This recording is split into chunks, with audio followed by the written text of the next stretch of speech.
नमस्कार, मैं शंभू कुमार सिंह और आप देख रहे हैं नेशनल दस्तक। और राष्ट्रवादी सरकार ने राष्ट्र की संपत्ति को बेच दिया है एक निजी कंपनी को।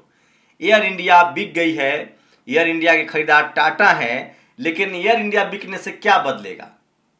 एयर इंडिया से बदलेगा ये कि कोई यादव कुर्मी कोयरी जो है वो एयरपोर्ट पायलट नहीं बनेगा। पहले जो अनाउंसमेंट होता था, अब सिर्फ वो लोग होंगे जो इस देश में मनुवादी और जातिवादी और सवर्णवादी और लाखों लोग SC ST OBC के जो नौकरी कर रहे थे, माइनॉरिटी के, मुस्लिम, अल्पसंख्यक, क्रिश्चियन, पिछड़ा वर्ग, आदिवासी, उनकी नौकरी स्वाहा हो गई है। तो ताली बजाइए। दूसरी बड़ी खबर आज ले चलूंगा आपको, क्राइम प्रदेश। आप लोग अंदाजा लगाइए क्राइम प्रदेश कौन हो सकता है। तीसरी बड़ी खबर, मनीष गुप्ता के मर्डर में जो सिंह जी का नाम आ रहा है, उसमें एक राजपूत और 2 ब्राह्मण पुलिस वाले थे। 6 लोग के खिलाफ FIR है, जिसमें 3 अज्ञात है। 2 मिश्रा जी, BBC की रिपोर्ट है। आप जब पूरा करतूत जानेंगे इस इंस्पेक्टर की तो आप हिल जाएंगे। ये आदमी STF में कांस्टेबल था, वहां इसने 6 लोग का एनकाउंटर किया और ये पदोन्नति पाते पाते इंस्पेक्टर बन गया, क्योंकि ये जाति से ठाकुर है। अब ये गुप्ता जी लोग को सोचना है। तो ये भी बड़ी खबर है। तो आज आपको सैर कराऊंगा क्राइम प्रदेश की। और सबसे बड़ी खबर इस देश के लिए, मोदी जी के सबसे करीबी दोस्तों में से एक, गुजरात के रहने वाले, भारत के बड़े बिजनेसमैन अडानी, कोरोना में हर दिन 1000 करोड़ रुपए कमा रहे थे। आप सोचिए। तो सबसे पहले बात आपको ले चलते हैं क्राइम प्रदेश यानी उत्तर प्रदेश। सोचिए कि ये शख्स जो है, एक नहीं 3 हत्याओं का जिम्मेदार है, यशु जगत नारायण सिंह। 1 साल में ही GN सिंह पर तीसरी बार लगाए पीटकर मारने का आरोप। इससे पहले कोई आदिवासी, मुस्लिम, दलित, पिछड़ा रहा होगा, कोई खबर नहीं बनी। शुभम उर्फ सोनू कुमार के खिलाफ हत्या, दूसरा मामला। गौतम सिंह की मौत, तीसरा मामला। मनीष गुप्ता की हत्या, जिस पर नहीं था केस, उसे मुठभेड़ में मारी गोली।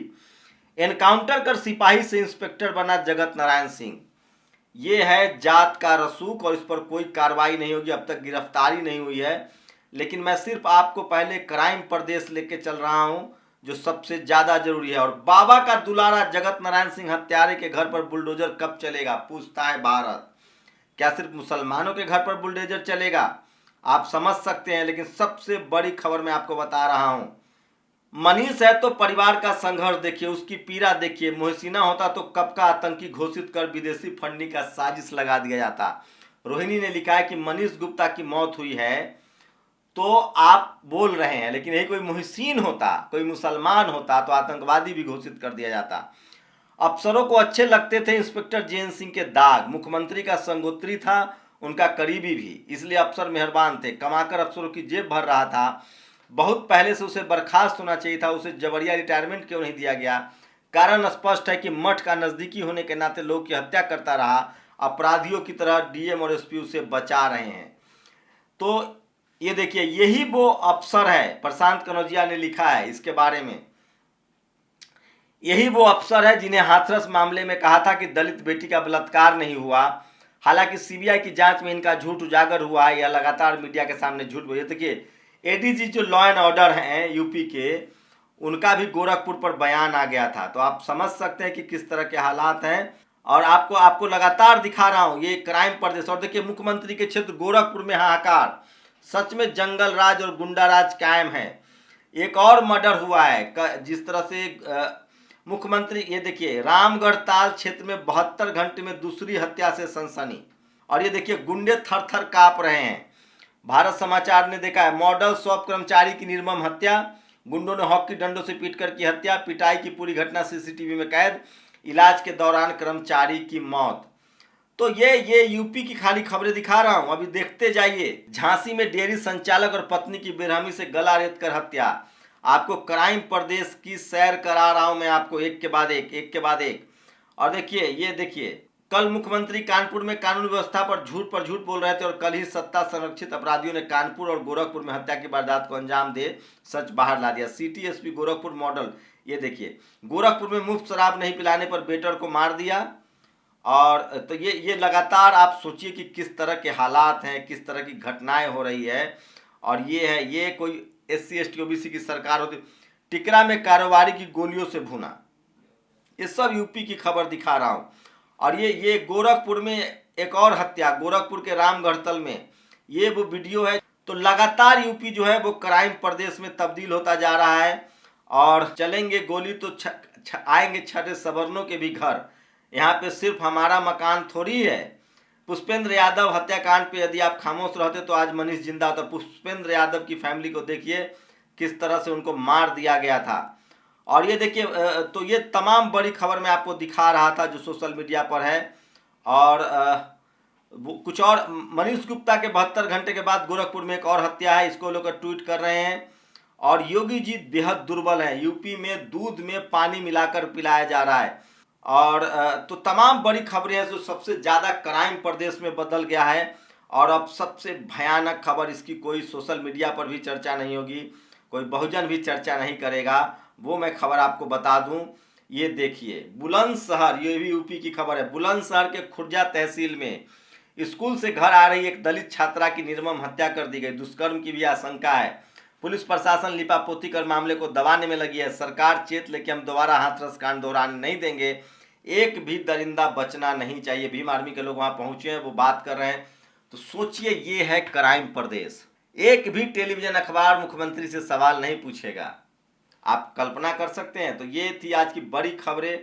अब कुछ और बड़ी खबरें जो सोशल मीडिया पर आप सबसे ज़्यादा शेयर है, जो मैं कह रहा हूँ कि सोशल मीडिया ही सच्चा मीडिया है, सोशल मीडिया ही बहुजन मीडिया है, तो आपको समझना चाहिए। और बुलंदशहर के बाद अब आते हैं, ये जगत नारायण सिंह इंस्पेक्टर और गोरखपुर समेत प्रदेश के मुख्यमंत्री के सारे पर 77% ठाकुर थाना अध्यक्ष तैनात है। 77% ठाकुर जो है वो थाना अध्यक्ष हैं, एसपी डीएम सब उन्हीं का है।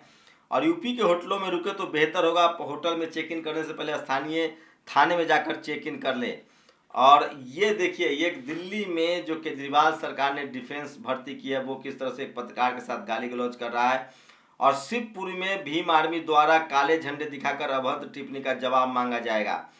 और यूपीएससी सिविल सर्विस परीक्षा में बहुत बड़ा फ्रॉड है, लगातार नंबर में घोटाले हो रहे हैं। गुर्जरों के बड़े योद्धा, गुर्जर समाज से आने वाले गुर्जर मिहिर को लेकर लगातार आंदोलन चल रहा है।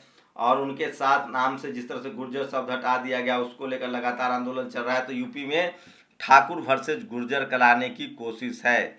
और अपराधियों की कुंडली खंगालने वाली गोरखपुर पुलिस का एफआईआर पहली बार देखा। गोरखपुर मामले में जो एफआईआर हुआ है उसमें पिता का नाम अज्ञात है, मतलब जैन सिंह के पिता का नाम नहीं पता है। तो इस तरह की भी चीज़ें हो रही है। और ये जाति जनगणना की तस्वीरें है। ये देखिए, देश भर में युवा जो है वो जाति जनगणना करा रहे हैं। आप समझिए, उसके लिए आंदोलन चल रहा है। और पिछले 4.5 साल में पंजाब में बीजेपी चीफ मिनिस्टर रहा। सोचिए, सवर्ण समाज के लिए कितना आसान है कांग्रेस से बीजेपी में जाना, बीजेपी से कांग्रेस में जाना।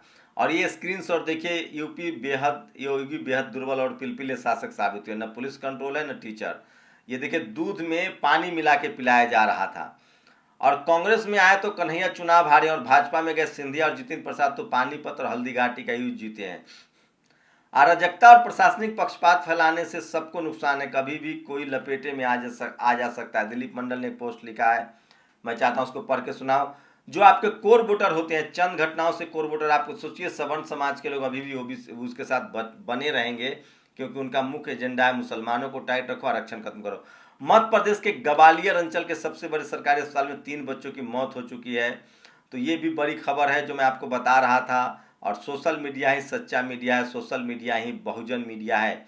तो यूपी क्राइम प्रदेश में बदल गया। और ये सबसे ज़्यादा लोग ट्वीट कर, अंजना ओम कश्यप का ये जो एक स्केच है, ये बहुत ट्वीट हो रहा है, जिसमें वो जूता पॉलिश कर रही है मोदी जी का। तो ये सबसे बड़ी खबर थी जो मैं आपको बता रहा था। और सोशल मीडिया ही सच्चा मीडिया है, सोशल मीडिया ही बहुजन मीडिया है। और यूपी हरियाणा के जिला अस्पताल में पड़ती 1 लाख आबादी पर सिर्फ 13 बेड, बिहार में सिर्फ 6। ये आंकड़ा है, लेकिन इस पर कोई बात नहीं करेगा। स्कूल अस्पताल कोई मुद्दा नहीं है। और एयर इंडिया में अनाउंसमेंट के समय अक्सर सुनाई देता था, इस विमान के कप्तान केबिन क्रू मेश्राम जाधव सैनी हैं। अब वो सुनाई नहीं देगा, कंपनियां बिक गई हैं। जैसे पहले मारुति, बीएसएनएल, आईपीएसएल और बाल्को के बाद अब यहाँ भी रिजर्वेशन खत्म। नरेंद्र मोदी रिजर्वेशन खत्म करने के लिए अलग से घोषणा नहीं करेंगे। तो एयर इंडिया बेच दी गई है, आपके रिजर्वेशन जो है वो खत्म हो गए हैं। और आप समझिए कि किस तरह के हालात हैं।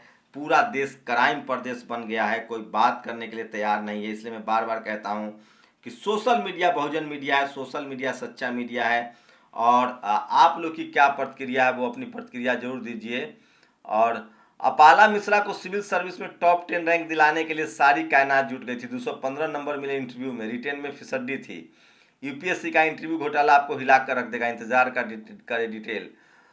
रिया डाबी की रिटेन में रैंक 2 है। सोचिए, रिया डाबी की रिटेन में रैंक 2 है। इंटरव्यू के जरिए उनको पीछे किया गया, उनको इंटरव्यू में सिर्फ 162 अंक मिले। आप सोचिए, रिया डाबी मतलब जो टॉप में ओबीसी का लड़का था उसको कम नंबर मिला। रिया डाबी को 215 नंबर मिलते हैं एक मिश्रा जी को, अपाला मिश्रा। रिया डाबी की रिटेन में रैंक 2 है। इंटरव्यू के जरिए उनका पीछा किया गया, उनको इंटरव्यू में सिर्फ 162 अंक मिले। शुभम कुमार को रिटेन इतना अच्छा था कि इंटरव्यू में छिलाई को झेल गए। टॉपर लिस्ट देखिए, इंटरव्यू में 200 से ज़्यादा नंबर सिर्फ सवर्णों को दिए गए हैं। लिख कर रख लीजिए, अगले साल से यूपीएससी इंटरव्यू के नंबर अलग से जारी नहीं करेगा, सब गोपनीय हो जाएगा। वैसे ही जैसे रिजर्व लिस्ट गोपनीय हो गई, लोग अफसर बनते हैं, लिस्ट में नाम नहीं होता है। तो इस तरह की चीज़ें हो रही हैं। आप सोचिए कि किस तरह से चल रहा है। और इसलिए मैं बार बार कह रहा हूं कि सोशल मीडिया ही सच्चा मीडिया है, सोशल मीडिया ही बहुजन मीडिया है। बुद्धि से अधिक पैर से कम चलो, कोल्हू का बैल चलता अधिक है, पहुंचता कहीं नहीं है। तो ये कह रहे हैं राजेंद्र प्रसाद सिंह बहुजनों के लिए। और बिहार की सबसे बुरी स्थिति है। सोचिए, बिहार में 16 साल से नीतीश और बीजेपी की सरकार है, वहाँ सिर्फ 3 बेड हैं। तो आप कल्पना कर सकते हैं कि किस तरह के गैर बराबरी, किस तरह का अपराध हो रहा है। और हिंदू राष्ट्र न बना तो 2 अक्टूबर तक सरयू नदी में जल समाधि लूँगा, स्वामी परमहंस दास अयोध्या। अब कल ही 2 अक्टूबर है, देखते हैं बाबा का क्या होता है। और ये तमाम बड़ी खबरें थी जो मैं आपको बता रहा था, क्योंकि सोशल मीडिया बहुजन मीडिया उपनाम छिपाने पर ज़्यादा दलित पास कर पाएंगे साक्षात्कार, ये खबर है। और लगातार किस तरह से लोगों का शोषण हो रहा है, हेर फेर हो रहा है, आप समझिए। और साफ नज़र आ रहा है द्रोणाचार्य ने लिखित परीक्षा में कम अंक लाने वाले अर्जुन को इंटरव्यू में ज़्यादा अंक देकर पास किए हैं। एकलव्य ने लिखित में 766 अंक लाए और इंटरव्यू में 112 अंक दिया गया, टोटल अंक मिले 889। अर्जुन ने लिखित परीक्षा में 669 अंक लाए और इंटरव्यू में दिए गए 201 अंक मिल गया 880। योग्यता एकलव्य में है। अयोग्य अर्जुन को जबरदस्ती योग दिखाया जा रहा है। तो ये सबसे बड़ी खबर है जो सोशल मीडिया पर कल से वायरल हो रहा है। और मैं फिर बता दूं कि बीबीसी की भी खबर है। वो 3 लोग कौन थे जो मनीष गुप्ता के हत्यारे हैं, आपको पूरी कहानी बताऊंगा। मनीष गुप्ता ने सिर्फ इतना पूछा था कि रात के 12 बजे आपको कौन किस अधिकार से आप होटल में घुसे हैं, इतना ही पूछा था गुप्ता जी ने। ये बात इतनी बुरी लगी कि आप कल्पना नहीं कर सकते हैं। मनीष की हत्या कर दी गई, सिर्फ इतना ही कहने से मनीष की हत्या कर दी गई। उसने गोरखपुर होटल में कार्यवाही, ये देखिए क्या है पूरा मामला, मैं बता रहा हूँ आपको। ये 3 नाम आप देख लीजिए, 3 नाम जिन पर हत्या के आरोप लगे हैं, जो पुलिस कर्मचारी थे। सोचिए कोई SC ST OBC होता तो क्या होता।